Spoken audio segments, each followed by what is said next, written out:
यह जगत सारा क्षणिक है और आत्मा एक नित्य है। आत्मा का अनुभव बस एकमात्र नित्य है।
चैतन्य स्वभावी भगवान आत्मा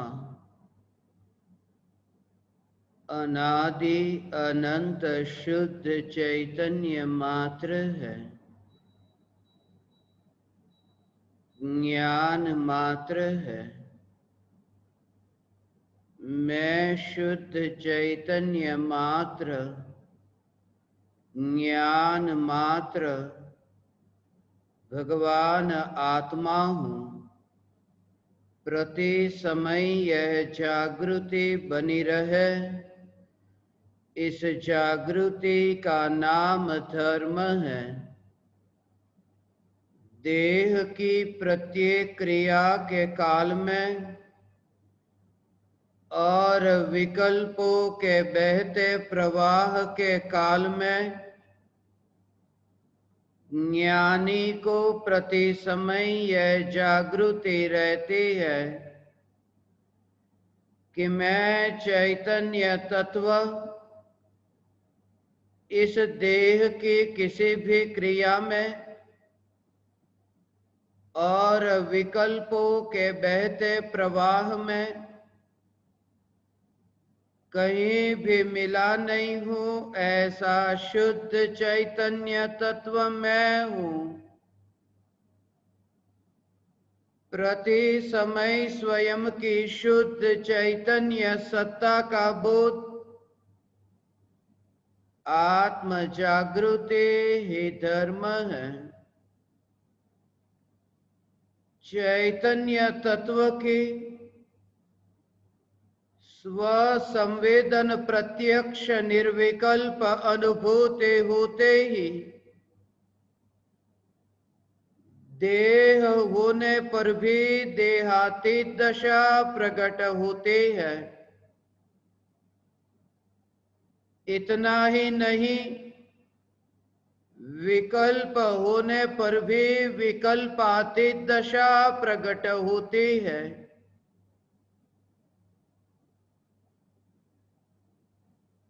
चैतन्य तत्व की निर्विकल्प अनुभूति होते ही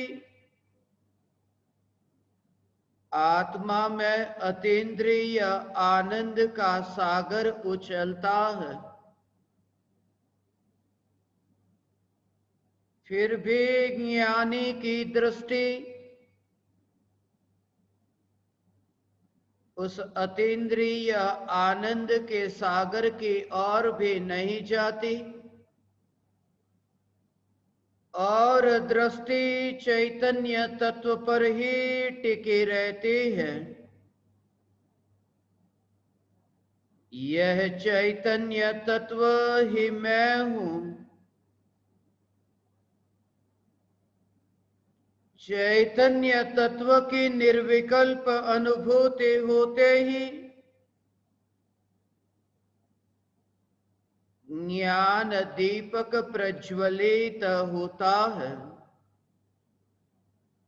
ज्ञान दीपक प्रज्वलित होते ही ऐसी यथार्थ श्रद्धा होती है कि मैं त्रिकाल प्रज्वलित ज्ञान दीपक हूं। चैतन्य ज्योति की सत्ता के अतिरिक्त देह रूपी मिट्टी और रागादि विकारी भाव रूपी धुएं में कहीं भी फैला नहीं हूं। ज्ञान दीपक प्रज्वलित होते ही ज्ञानी स्वयं को राख की दीवार का पड़ोसी मानता है और मोक्ष मार्ग का मुसाफिर जानता है।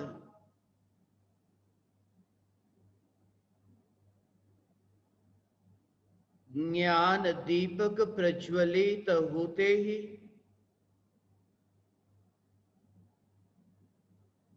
चैतन्य महल और राख की दीवार के बीच सहज भेद विज्ञान की धारा बहती है। यह भेद विज्ञान की धारा सहज है क्योंकि भेद विज्ञान की धारा का शुभारंभ जिससे हुआ वह निर्विकल्प अनुभूति सहज है। निर्विकल्प अनुभूति सहज है क्योंकि आत्मा का स्वरूप ही सहज है। यही कारण है परम कृपालु देव ने ये कहा सहजात्म स्वरूप। आत्मा का स्वरूप सहज है इसलिए अनुभूति सहज है। भेद विज्ञान की धारा सहज है।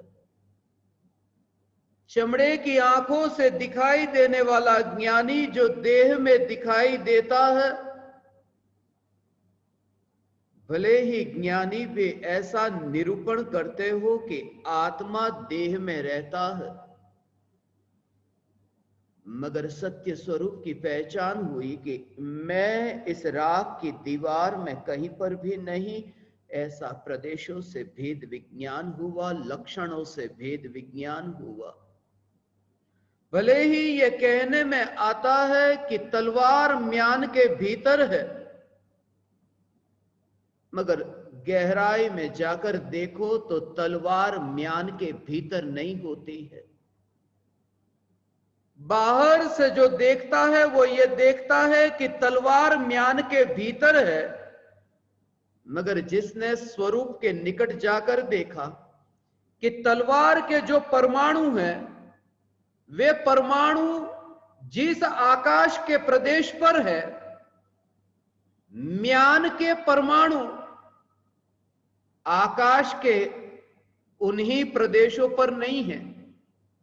म्यान के परमाणु ने जिस आकाश को, जिस खाली जगह को रोका है, वह खाली जगह अलग है, और तलवार ने जिस खाली जगह को रोका है वह खाली जगह अलग है। ऐसा ही ये स्वरूप है। भगवान आत्मा देह में है, मगर जहां चैतन्य के प्रदेश है वहां ये राख की दीवार के प्रदेश नहीं, ये पुद्गल परमाणु के प्रदेश नहीं। चमड़े की आंखों से देखने पर ज्ञानी इस म्यान के भीतर दिखाई देता है। भले ही ये कहने में आता हो कि पानी गिलास में है, मगर पानी गिलास में नहीं होता, क्योंकि गिलास के परमाणु, कांच का गिलास हो तो वो गिलास के परमाणु जहां जहां फैले हैं वहां पानी होता ही नहीं है, और पानी जहां जहां होता है वहां कांच के परमाणु होते ही नहीं है। ये कांच और ये पानी, ये दोनों ऐसे स्वतंत्र होने पर भी ये बोलने की भाषा है कि पानी कांच के गिलास में है, और जितना दूर से तुम देखो तुम्हें ये शरीर और आत्मा ये एक दिखाई देंगे, मगर लक्षणों से देखो, स्वरूप से देखो तो ये दिखाई देगा कि मैं देह में रहता ही नहीं। अनंत देह के परमाणुओं का ढेर। यदि संयोगों की दृष्टि से मैं देखता हूं तो मैं जहां जहां इन पुद्गल परमाणुओं को देखता हूं कोई ज्यादा फर्क नहीं। ये भूतकाल के देह के परमाणु और ये वर्तमान के देह के परमाणु, ये दोनों ही ये देह के परमाणु जो तुम यहां देखो फिर तुम यहां सब जगह देखो। मगर मैं चैतन्य परमात्मा यदि उन परमाणुओं में मिला हुआ होता तो आज ये परमाणु इस लोक में, ये अनंत अनंत परमाणु जिनकी स्वतंत्र सत्ता, न्यारी सत्ता मैं प्रत्यक्ष देख रहा हूं, सीधी सी बात है कि उन परमाणुओं की सत्ता के कारण मेरा अस्तित्व नहीं।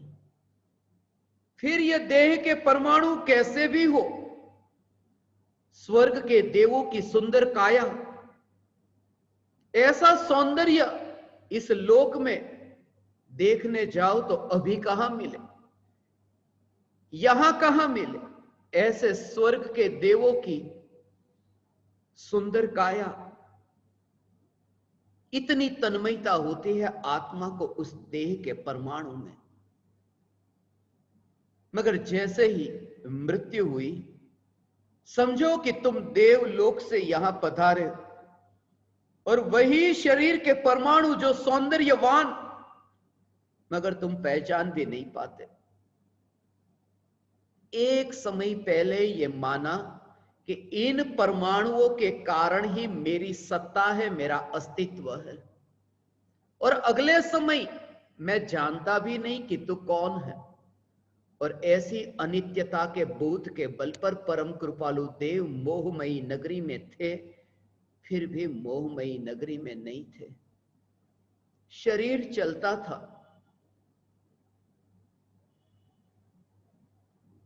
मगर मुंबई में रास्ते पर जब शरीर चलता हो इतनी भीड़ दिखाई देती, मुंबई की भीड़, मगर भीड़ के बीच में अकेलेपन की ऐसी अनुभूति।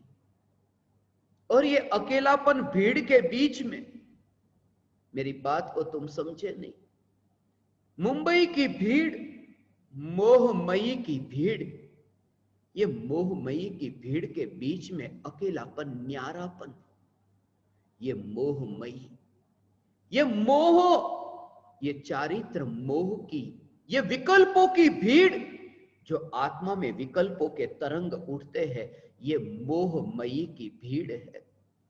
एक विकल्प हुआ बोलने का, सुनने का, चलने का, खाने पीने का, ये जो विकल्प उत्पन्न होते हैं, हे ज्ञान दीपक, ये चैतन्य सत्ता उन विकल्पों की भीड़ में कहीं पर भी नहीं।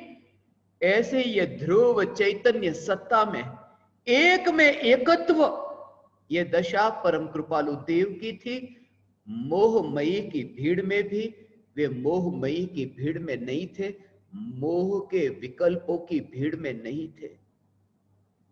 मोहमयी से छूटने का उपाय यही है।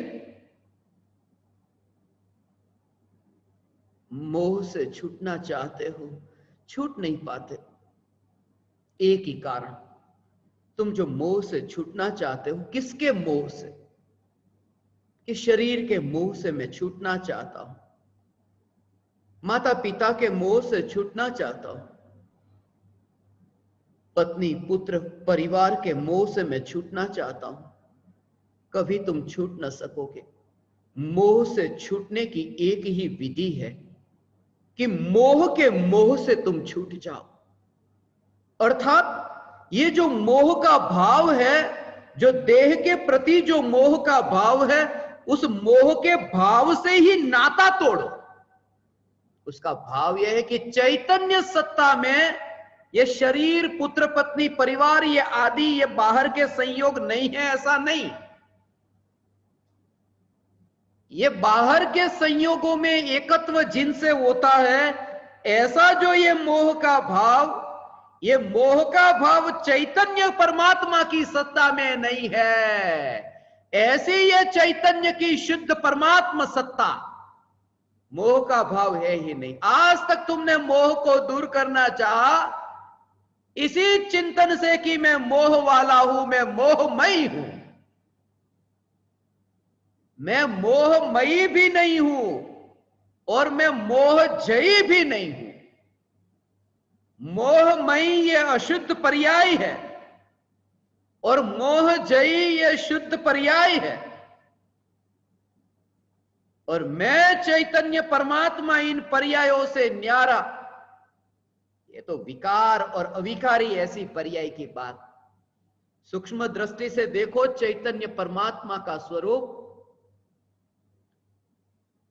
ज्ञान की जो पर्याय है, उसके एक एक समय की पर्याय के भेदों में ये जो ज्ञान की जानने वाली पर्याय है, ये क्षयोपशम ज्ञान की ये भेद रूप जो पर्याय है, उस भेद रूप पर्याय की जो अनुमोदना करता है, वो ज्ञान में अंतराय डालता है। भाव बहुत सूक्ष्म है। जो खंड खंड रूप ज्ञान है, जो भेद रूप ज्ञान है, उसकी अनुमोदना करना, उसमें साथ देना। हां, मेरी मंजूरी है, मेरी इजाजत है इसमें। मैंने अनुमोदना की। क्या ये ज्ञान के भेद, ये ज्ञान टेबल को जानने वाला, कुर्सी को जानने वाला, ऐसा ये जो दो भेद खड़े हुए ने, टेबल को जानने वाला ऐसा एक मैं, फिर कुर्सी को जानने वाला ऐसा मैं, ये दो भेद खड़े हुए। जिसने ये ज्ञान की पर्याय के भेद में अनुमोदना की है, वो ज्ञान में अंतराय डालता है। ज्ञान में अंतराय डालता है अर्थात जो अखंड ज्ञान है, उस अखंड ज्ञान में भेद रूप कल्पना करके उस निर्विकल्प अनुभूति से वंचित रहता है। किसी के हाथ में ऐसे पकवान आते हो और बीच में हाथ डाल करके रोक देना, ये अंतराय डाला, ये कहते हैं अंतराय डाला। यहां ये अखंड ज्ञान अनुभव में आता, यदि ये भेद रूप ज्ञान की पर्यायों में स्वयं को भेद रूप नहीं मानता, तो स्वयं को भेद रूप न मानकर अखंड ज्ञान रूप ही मैं हूं, ऐसी अखंड अनादि अनंत ध्रुव चैतन्य सत्ता कि जिस ध्रुव सत्ता में अवकाश तो होना चाहिए ना विकृति के लिए। मोह की विकृति आत्मा में प्रवेश करे, ये घर मेरा है, ये मेरेपन का भाव, ये मोह का भाव, ये मोह का भाव, ये मोह का भाव मेरे में है, ये मेरे में है, उसके लिए मेरे में अवकाश तो चाहिए, क्योंकि यहां तो शुद्ध चैतन्यपना है। मोह का अंश भी चैतन्य में होता तो चैतन्य का चैतन्यपना ही नहीं रहता। चैतन्यपना, मोह क्या है? मोह तो जानता नहीं है भगवान, मोह कुछ भी नहीं जानता। मोह को पता नहीं है मैं मोह हूं। मुझे ये शरीर के प्रति, पुत्र पुत्री परिवार आदि के प्रति मोह का भाव हुआ, ये मोह ने नहीं जाना, ये जानने वाला ज्ञान है। और यदि वह मोह का भाव जिसमें ज्ञान ही नहीं, जो जड़ है, जो मोह का भाव जड़ है, और वह भगवान आत्मा में चैतन्य परमात्मा में मिला होता तो चैतन्य परमात्मा जड़ होता। जैसे वो खीर के अंदर जहर की एक बूंद भी होती तो वो पूरी खीर जहर होती। 1 किलोग्राम खीर को जहरीली बनाने के लिए 1 किलो जहर डालने की जरूरत नहीं। तो अनादि अनंत ध्रुव चैतन्य सत्ता को जड़ बनाने के लिए एक समय की मोह की पर्याय पर्याप्त है, मगर वो मिलती नहीं है। मिले तो अशुद्धता हो न। इसलिए साधना की शुरुआत यहां से कि मैं चैतन्य परमात्मा, मैं शुद्ध चैतन्य हूं। ये चैतन्य की दिशा से जो यात्रा है, नगर जो नगर के रास्ते से यात्रा करता है, नगर के मार्ग पर चल करके जो यात्रा करता है, उसकी दिशा नगर की ओर है। तो नगर की दिशा की ओर जो यात्रा करता है वो कहां पहुंचेगा? जहां यात्रा उसकी हो रही है कि नगर की ओर है, तो वो पहुंचेगा कहां? वो किसे प्राप्त होगा? वो नगर को प्राप्त होगा, वो नगर में पहुंचेगा। जैसे नगर के मार्ग पर चलने वाला नगर में ही पहुंचता है, ऐसे मैं निर्विकल्प हूं, मैं शुद्ध हूं। इस मार्ग पर जो चलता है वो शुद्धता को ही प्राप्त होता है। मैं मुक्त हूं, ऐसा मैं भगवान आत्मा इस मार्ग पर जो चलता है वो मुक्ति को ही पाता है, मगर वो भाव से भिग करके, ये भाव से भिग करके, ये चैतन्य तत्व कि जिसमें मोह का भाव नहीं। मोह से छुटकारा नहीं चाहिए, मोह से नहीं छूटना है। जिस चैतन्य स्वरूप में मोह नहीं है, ये चैतन्य स्वरूप, उसमें स्वरूप की शुद्धता की ओर जोर। भले वहां विकृति है, मगर विकृति में भी भेद विज्ञान है। यहां अपने को उस रूप नहीं माना। दर्पण में तुमने अपना चेहरा देखा, जब तुमने दर्पण में अपना चेहरा देखा और वहां चेहरा देख करके तुम्हें दर्पण में दाग दिखाई दिया, जब तुम्हें दर्पण में दाग दिखाई देता है, उस समय तुम ये जानते हो ना, ये दाग दर्पण में है। जिसने ये सत्य जाना कि ये सामने दर्पण में दाग है, वो स्वयं को दाग वाला नहीं मानता, उसने ये भेद जाना। तो जिसने मोह के भाव को विकृति जाना, मोह का भाव विकृति है, वो स्वयं को विकृति रूप यहां नहीं मानता कि विकृति वहां है, उसका स्वीकार है। विकृति का स्वीकार करके यह स्वीकार है कि विकृति ये चैतन्य की शुद्धता में कहीं पर भी नहीं है। ये मोह से ही नाता टूटे, मोहमयी से मोह जयी होने की ये विधि है। एक से नाता टूटे।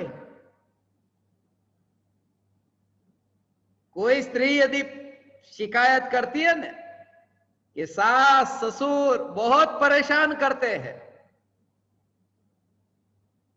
देवर देवरानी जेठ जेठानी बहुत परेशान करते हैं, तो क्या करूं? एक एक से तलाक लेना पड़ेगा। ससुर से तलाक ले लो, सास से तलाक ले लो। एक पति से तलाक ले लिया कि सबसे रिश्ता टूट गया। वो एक से ही रिश्ता जुड़ा था ना। तो सारे जगत के पदार्थों के साथ जो रिश्ता जुड़ा है, ये मोह से जुड़ा है। मोह के भाव से ये रिश्ता है, असल में नहीं। ये मोह के भाव से रिश्ता है, और जिसने उस मोह से ही रिश्ता तोड़ दिया कि मैं मोह नहीं हूं। समझ में आया? ये मैं मिथ्या दृष्टि हूं, मैं मिथ्या दृष्टि हूं। इस मान्यता से जो साधना करता है वो सम्यक दृष्टि नहीं होता।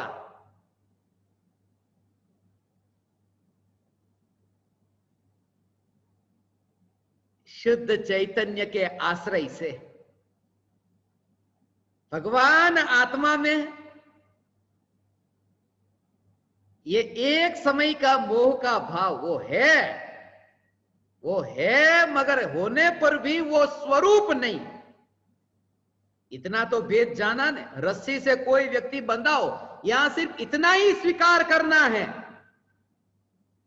कि रस्सी से जो व्यक्ति बंधा है वो जब शरीर और रस्सी दोनों को देखे तो सिर्फ इतना स्वीकार करना है कि शरीर जो है और ये रस्सी है, ये दोनों अलग है, रस्सी शरीर नहीं है, बस ये स्वीकार।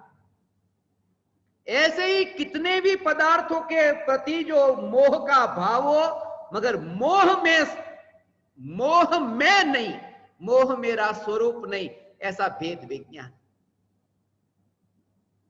अनंत अनंत काल में मोह हुआ इसलिए संसार में भटका नहीं। हाँ, अनंत काल में मोह के कारण संसार में भटका ऐसा नहीं है।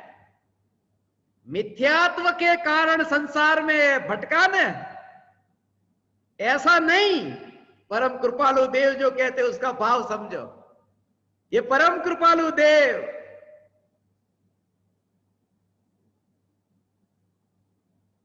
ये मोहमयी का बोध लेकर मुंबई के व्यापार में जवेरी बाजार का अनुभव लेकर के फिर आत्मसिद्धि लिखी है नडियाद में।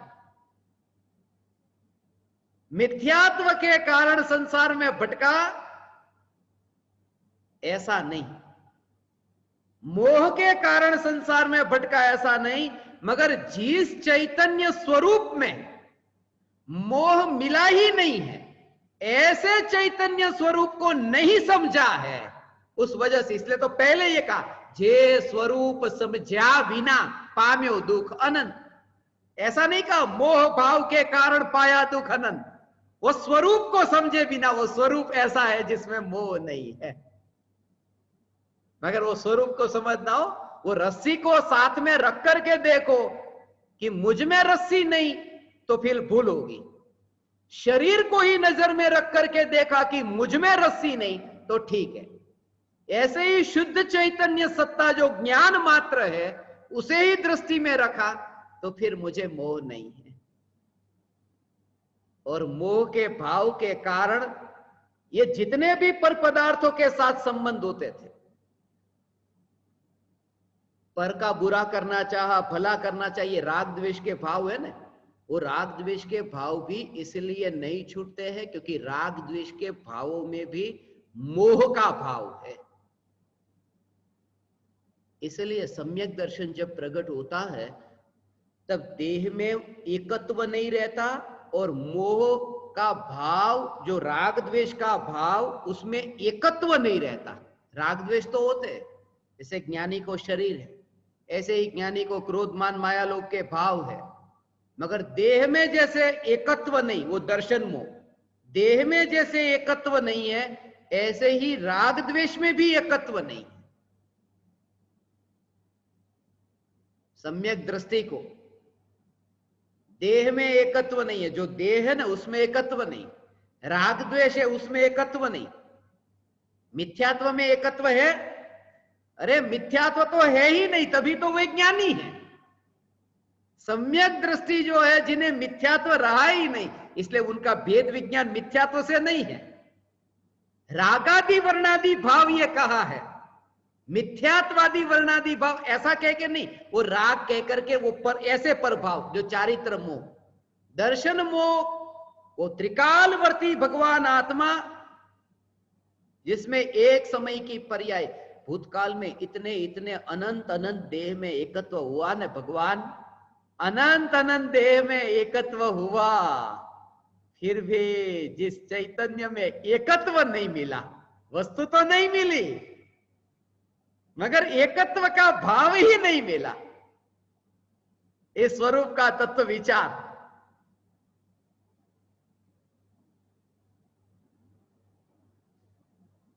इसके लिए एक ही उपाय है। परम कृपालु देव की दृष्टि में एक ही उपाय है, सत्संग।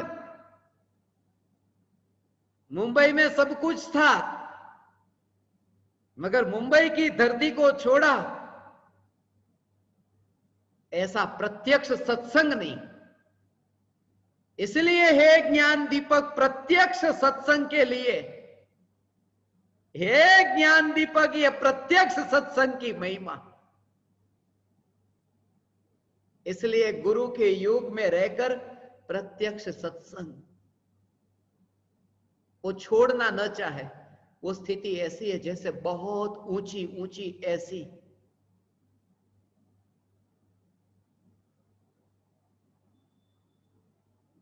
गौरी शंकर ऐसे पहाड़, ऐसे पर्वत के शिखर पर है कोई, और वहां से उसका पैर फिसल गया। इतना ऊंचा पहाड़ के ऊपर, और वहां से उसका पैर फिसला है। और फिर किसी व्यक्ति ने उसे हाथ दिया, ले पकड़ मेरा हाथ, और जो फिसला है उसने हाथ पकड़ा। बिल्कुल नीचे गहरी खाई है। वह व्यक्ति उस व्यक्ति का हाथ अब छोड़ देता हूं, बस सपने में भी न सोचे। उस समय की जैसी स्थिति है कि ये हाथ अभी छोड़ने योग्य नहीं। परम कृपालु देव कहते हैं सत्संग की महिमा, कि चैतन्य की ही पुकार जहां होती हो उस संग का तू हाथ मत छोड़ना। हाथ मत छोड़ना अर्थात संग मत छोड़ना। આવું છે સ્વરૂપ ભગવાન આત્મા, आ चैतन्य परमात्मा जिसमें मोह नहीं है, ऐसा में चैतन्य परमात्मा भगवान मोह से एकत्व करके राग द्वेष क्रोध मान माया लोभ से मैंने दूसरों का हित अहित करना चाहा। क्रोध का भाव आया कि दूसरों का अहित करूं, मोह का भाव आया, वो मोह का भाव उसका ये कर दूं, उसका वह कर दूं, उसका वह कर दूं। ये मोह के भाव के कारण, कर्तृत्व के भाव के कारण, कर्तृत्व का भाव ऐसा कि जिस कर्तृत्व के भाव से मैं इस शरीर में ऐसा परिवर्तन ला दूं,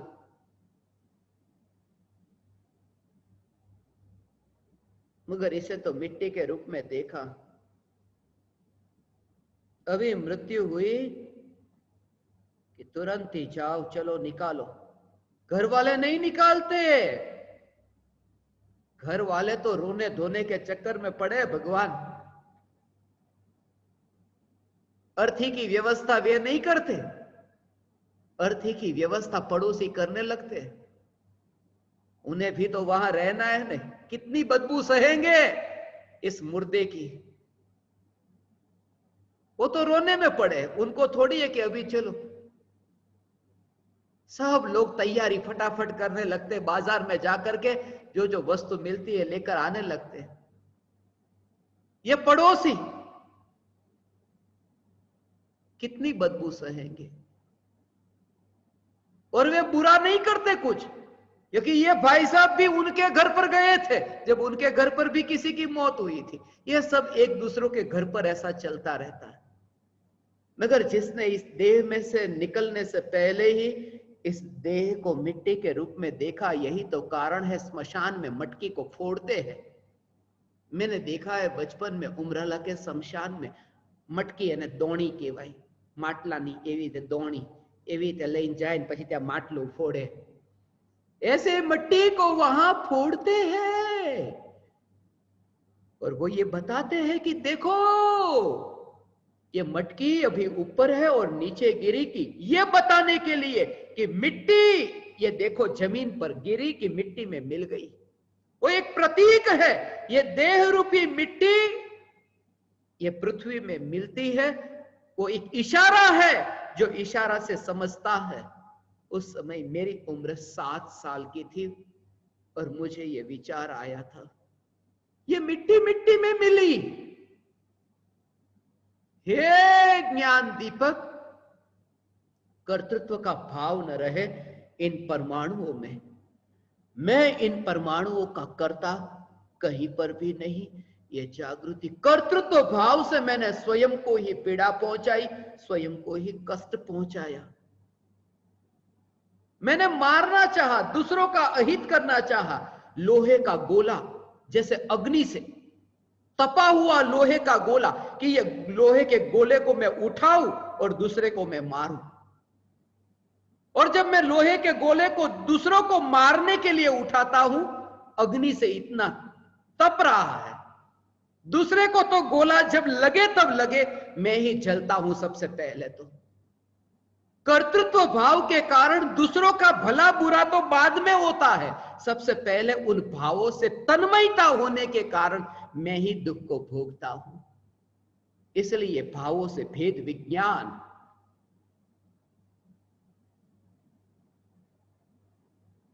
All the known objects will become unknown next moment. यही तैयारी। हे ज्ञान दीपक, अब तुम्हारे लिए सिर्फ जागो, ये सत्संग को मत गवाना। ये पहाड़ के शिखर पर तुम हो, कोई भी व्यक्ति खाई पर नहीं होता, पहाड़ के शिखर पर होता है, क्योंकि परमात्मा है ना। परमात्मा मिट्टी पर कैसे हो सकता है? सिर्फ कल्पना करके खाई में गिर सकता है। ये जागृति परमात्मा है ना। परमात्मा नीचे कैसे? परमात्मा मलिन कैसे? जैसे तुमने सुना है कि मोर का प्रतिबिंब दर्पण में हो, बस ऐसे ही तुम मोह को जानना। मोर और मोह में मुझे अंतर नहीं दिखता। जैसे मोर दर्पण में प्रतिबिंबित होता है और ये मोह का भाव ज्ञान दर्पण में प्रतिबिंबित होता है। दर्पण में मोर नहीं, ज्ञान दर्पण में मोह का विकल्प नहीं। मोहमयी में हुआ कैसे? जब मोहमयी नहीं हुआ तो मोह जयी होने वाला मैं नहीं। मैं चैतन्य हूं और चैतन्य ही रहता हूं। हे ज्ञान दीपक, तुम्हें निराश होने की जरूरत नहीं। प्रति समय तुम्हारी ये जागृति, तुम ज्ञान दीपक हो न। ये दीपक तो ऐसा है, कितनी भी क्रोधादि विकारी भावों की हवा आए न, तो भी ये हवा स्पर्शती नहीं है, इसलिए ये दीपक बुझने वाला नहीं है। हवा को छूना जरूरी है, वो ज्योत को, तो ज्योत बुझे। मगर ये ज्योत तो त्रिकाल प्रज्वलित है, क्योंकि क्रोधादि विकारी भावों की ये जो हवा उसे छूते ही नहीं है। यहां तो ज्ञान की धधकती अग्नि है, ज्ञान की अग्नि, ज्ञान की ज्योति है, जिसमें धुआं भी नहीं, ऐसी निर्मल है। क्रोधादि भाव जिसे छूते न हो, ज्ञान की धधकती अग्नि रूप जो ज्योत रूप हो, और जिसमें धुएं का मैल न हो, ऐसी निर्मल स्वच्छ ऐसी ज्योति जिनके पास हो, और जिनके पास भी क्या, जो स्वयं हो, वहां मोह का घना अंधेरा कैसे हो सकता है? अर्थात जहां मैं हूं वहां मोह है ही नहीं। यही एकमात्र उपाय है आनंद को भोगने का, कि मुझ में मोह नहीं, मुझ में मोह नहीं। मोह तो बहुत दूर है, जहां मैं हूं वहां मोह नहीं।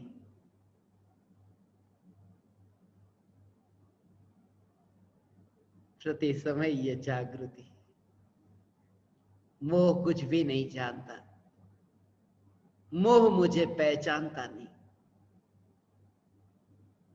परम कृपालु देव को भी मोहन ने पहचाना नहीं।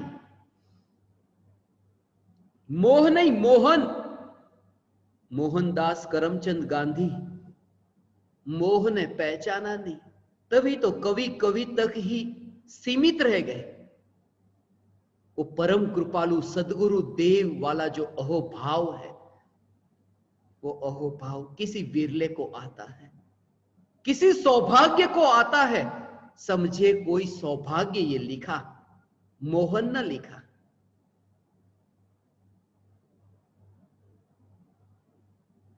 गहरे राज थे। एक सौभाग्य भाई को इतने अंतर में रखा था परम कृपालु देव ने। शिष्य के हृदय में गुरु का होना कोई बड़ी बात नहीं, मगर गुरु के हृदय में जब शिष्य आए, वह शिष्य धन्य हो गया। हे ज्ञान दीपक, मुझ में मोह है ही नहीं।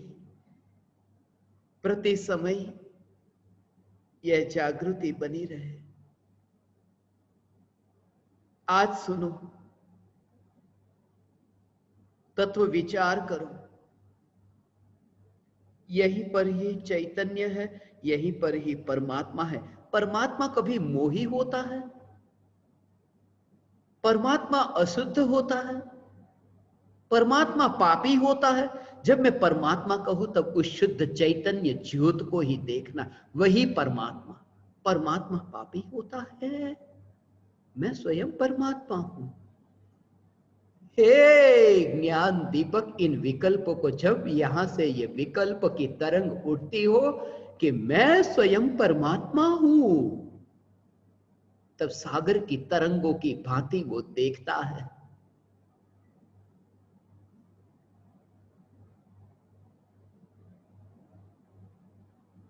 ये मैल उछल कूद कर रहा है पानी के ऊपर, जैसे कचरा ऊपर तैरता है, जैसे कचरा पानी के ऊपर तैरता है, ऐसे ही ये मोह की विकृति चैतन्य के ऊपर तैरती है। इसलिए तो कहा तेल की बूंद जैसे तैरती है, मिलती नहीं है, ऐसे ही मिलती तो फिर धर्म का कोई प्रयोजन न होता, अनुभूति का कोई प्रयोजन न होता, तत्वोपदेश का कोई प्रयोजन न होता, फिर ये चैतन्य की पुकार न होती। हे ज्ञान दीपक, मैंने तुम्हें पुकारा, मैंने तुम्हें निमंत्रण दिया, आओ तुम ज्ञान दीपक, तुम स्वयं चैतन्य परमात्मा आओ। मगर जब तुम आओ तब इसी तत्व विचार से देह के परमाणु को तुम राख के ढेर में ऐसे ही देखना। फिर तुम देह के परमाणु को, ये गोरा दे ये काला दे, उस भेद में मत अटकना। ये मोटा दे ये पतला दे, उसमें मत अटकना। ये पुरुष का दे ये स्त्री का दे, उसमें मत अटकना। ये मनुष्य का दे ये तिर्यंच का दे, उसमें भी मत अटकना। ये देह के परमाणु और ये पृथ्वी के परमाणु, उन भेदों में भी मत अटकना। और तुम तब देखोगे सब परमाणुओं के ढेर को चैतन्य सत्ता से न्यारा। सहज संजोग की बात है कि ये परमाणु आकाश के इस प्रदेश पर है, मगर इन प्रदेशों पर होने में मेरा कोई कर्तृत्व नहीं है, क्योंकि अनादि अनंत जो ध्रुव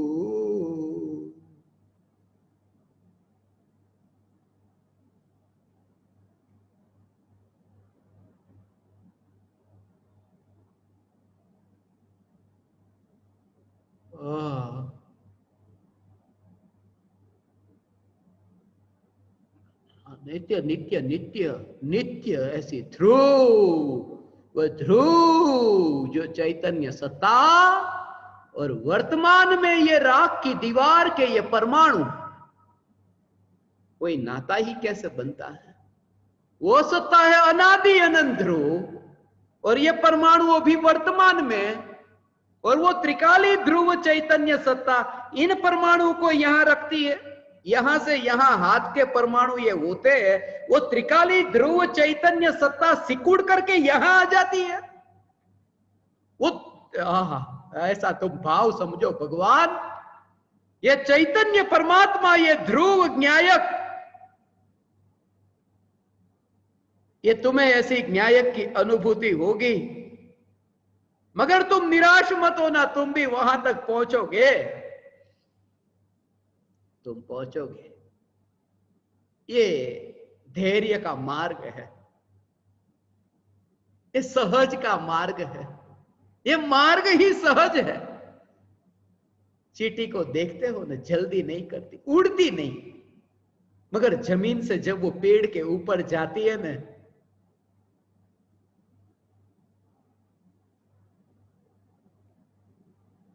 कदम से कदम आगे बढ़ा बढ़ा बढ़ा करके कितनी क्रम से चढ़ती है, क्रम से चढ़ती चढ़ती चढ़ती वृक्ष पर लदे हुए फल तक पहुंच जाती है, जहां पर तोता भी है।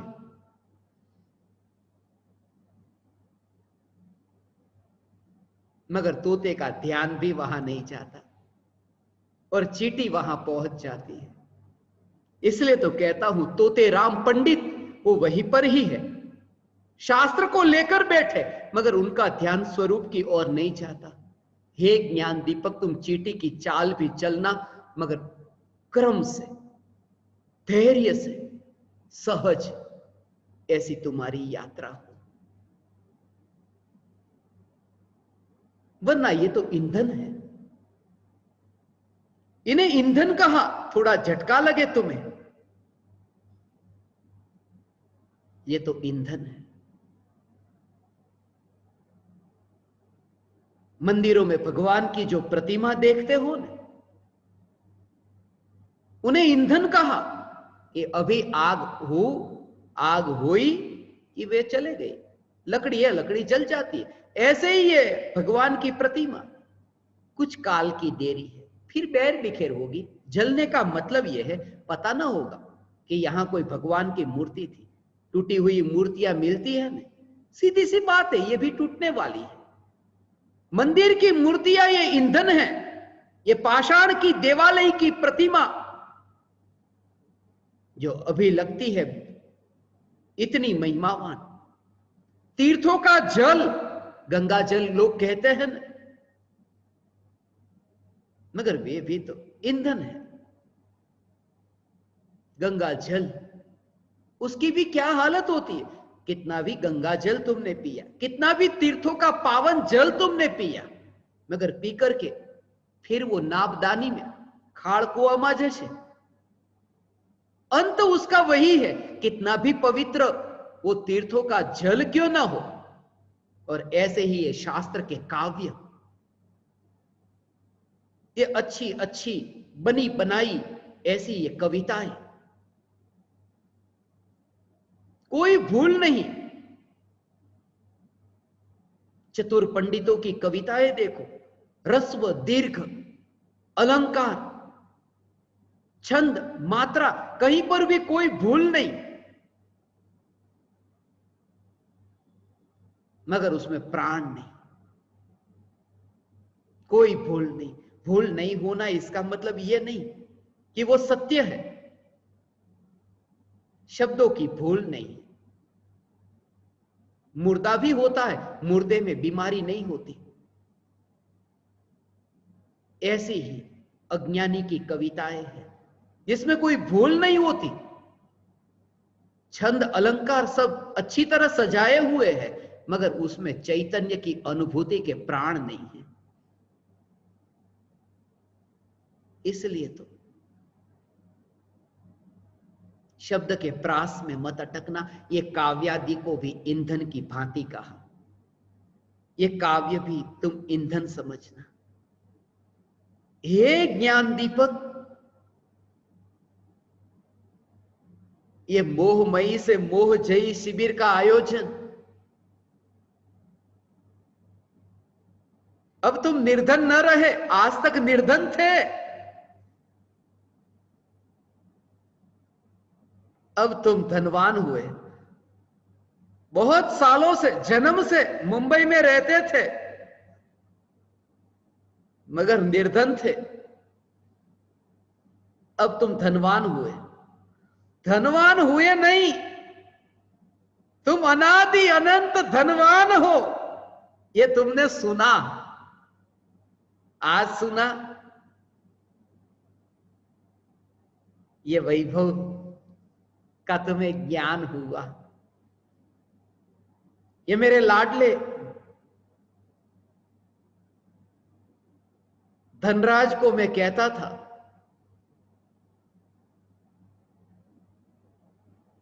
जब भी मैं मुंबई में उसके साथ बात करता,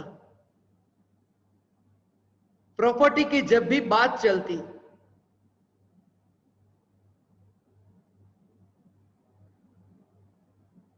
लोग सलाह देते, सलाह देने वाले बैठे, थोड़ा बैंक बैलेंस रखना, बुढ़ापे में कोई काम में ना आएगा, वो जो बचाया हुआ धन है वही काम में आएगा। और मैं धनराज को कहता था, क्या विचार है? बोले हाथ, आप क्या सोचते हो? मैंने कहा मेरा तो पक्का है एफडी का। एफडी बैंक में मूकीने राखी होय ने तो गड़बड़ में काम में आवे। एफडी एफडी उनको मैं कहता, ये फूलचंद और धनराज अपनी एफडी फिक्स हो गई है। ये सत्संग ही एक फिक्स डिपॉजिट है। ये एफडी यही परम धन है, यही काम में आएगा अंत तक। एफडी। और अब तो उस समय में एक को कहता था, अब 142 को कहता हूं। एफडी, फुलचंद और दीपक, ये एफडी ही काम में आएगी। ये धन तुमने जो पाया, इस धन को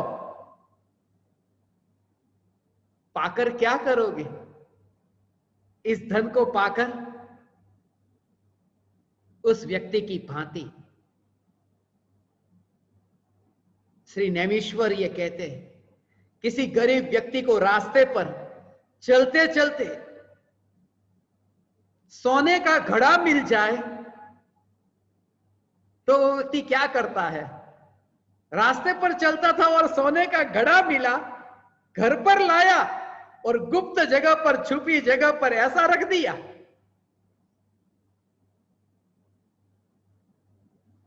वो चौराहे पर आता है, देखो सोने का घड़ा मिला, वो गुप्त हो जाता है। ऐसे ही हे ज्ञान दीपक, ये परम धन पाकर तुम गुप्त होना। स्वरूप गुप्ता, स्वरूप में गुप्त होना,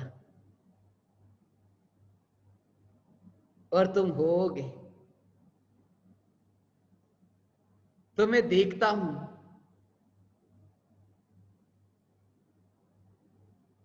मुझे श्रद्धा है। हे ज्ञान दीपक, एक समय के लिए भी स्वयं को रागादि वर्णादि भाव स्वरूप मत मान, स्वयं को विकार स्वरूप मत मान, मोह स्वरूप मत मान। ये मान ही मत कि मैं मुंबई में हूं। दो ही प्रकार के लोग ऐसे हैं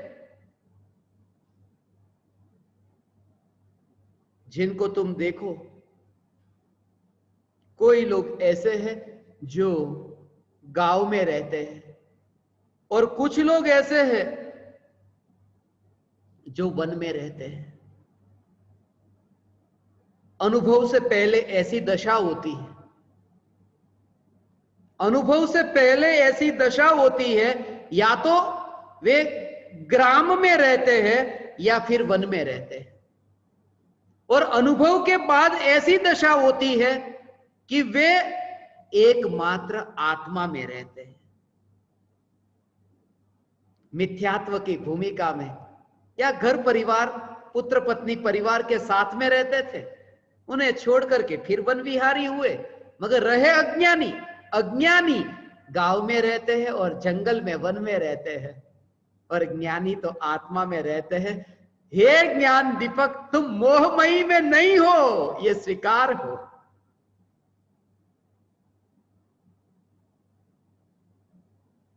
यही स्वीकार, यही चैतन्य के शिखर पर विराजमान होने का, मोक्ष के शिखर पर विराजमान होने का एकमात्र उपाय है।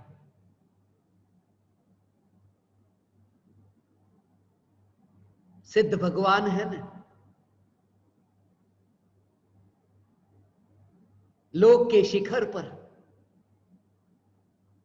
तुमने सुना ना, सिद्ध भगवान के लिए ये कहते, सिद्ध भगवान जैसे लटक रहे हो लोक के ऊपर, लटकने वाले सिद्ध भगवान, अनंत सिद्ध भगवान लोक के ऊपर लटकते हैं। जब मैं मुंबई में था, ये मुंबई के कारण मुझे ये याद आया है।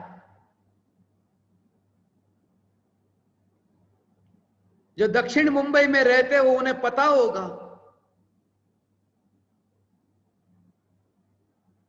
वहां एक हैंगिंग गार्डन है, ये जानते हैं, घूमने जाते थे। हैंगिंग गार्डन लटकता, मगर हैंगिंग गार्डन से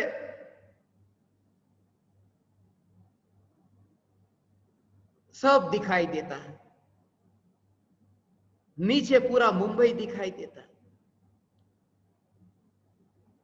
वहां जाने का रास्ता है, एक शॉर्टकट रास्ता है। आपको पता हो, चौपाटी से ऊपर जाना हो ना, रोड के रास्ते से नहीं, कच्चा रास्ता, मगर वो चौपाटी से ही हैंगिंग तक पहुंचा जा सकता है। चौपाटी माने चौथे गुणस्थान की यात्रा से ही सिद्ध पद की यात्रा हो सकती है। जब मैं वो पहाड़ चढ़ता ना, बहुत ढलान वाला रास्ता है, मगर चौथे से लेकर के हैंगिंग की यात्रा, वो विचार मुझे मुंबई की धरती पर आता था। ये तो आज वो मोहमयी धरती याद आई।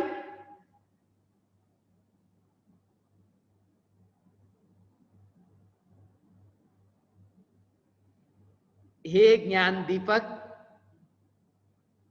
चैतन्य परमात्मा में मोह है ही नहीं, मोह है ही नहीं। तुम्हें मेरी बात ऐसी नहीं लगती ना कि एकांत, एकांत, इसमें एकांत नहीं है, ये सम्यक एकांत। ये एकांत है मगर सम्यक एकांत, और सम्यक एकांत भी अनेकांत के लिए ये सम्यक एकांत की निरूपणा है। सिर्फ एकांत एकांत का ये ऐसा मिथ्यात्व नहीं है।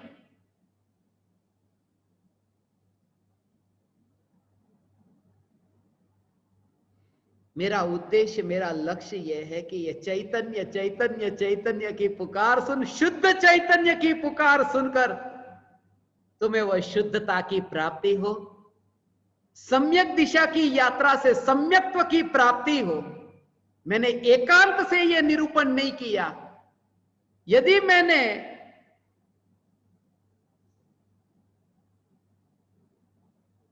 एकांत से यदि ये निरूपण किया हो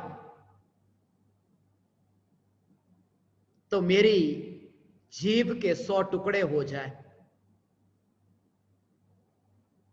मैंने यदि एकांत से निरूपण किया हो तो मेरी जीभ के 100 टुकड़े हो जाए, ऐसा आचार्य अमृतचंद्र देव लिखते हैं।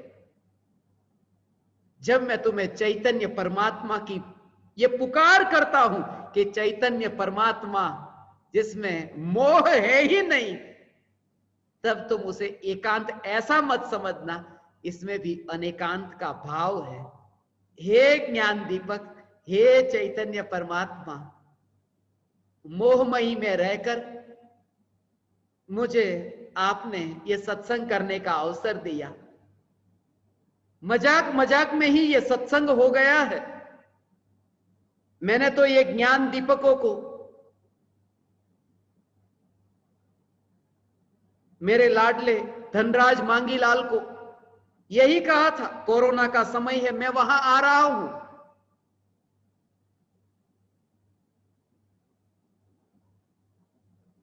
हर्षा, कीर्ति, उन्हें भी कहा कि मैं आ रहा हूं मुंबई, और उन्होंने तो इतने खुशी खुशी से, कब आ रहे, कब आ रहे, ऐसा नहीं कहा कोरोना है अभी मत आना, क्वारंटाइन रहना पड़ेगा। उन्होंने कहा कब आ रहे। मुझे उनके भावों में इतना कि ऐसी कोरोना की स्थिति में ये कह रहे कब आ रहे, इसलिए मुझे भाव आया कि अब तो मुझे मुंबई जाना ही होगा, और ऐसे जाता हूं जैसे कोरोना कभी हो ही नहीं। क्योंकि जिसमें देह नहीं, जिसमें मोह नहीं, वहां फिर कोरोना कैसा। हां, रोना होगा। चैतन्य से जो आउट गया, चैतन्य से आउट माने CO, चैतन्य आउट, कि रोना ही रोना होगा। इसलिए चैतन्य चैतन्य चैतन्य, हे ज्ञान दीपक, हे चैतन्य परमात्मा, मैं आपको मेरे हृदय के अंतःकरण से प्रणाम करता हूं। ऐसे ही सत्संग का लाभ मुझे मिलता रहे। जब तक मैं इस अवस्था में हूं, सत्संग की खोज में हूं, आप जैसे सत्संगियों की खोज में हूं, आप समस्त परमात्माओं को पुनः पुनः प्रणाम करता हूं। मेरे प्रणाम स्वीकार करें।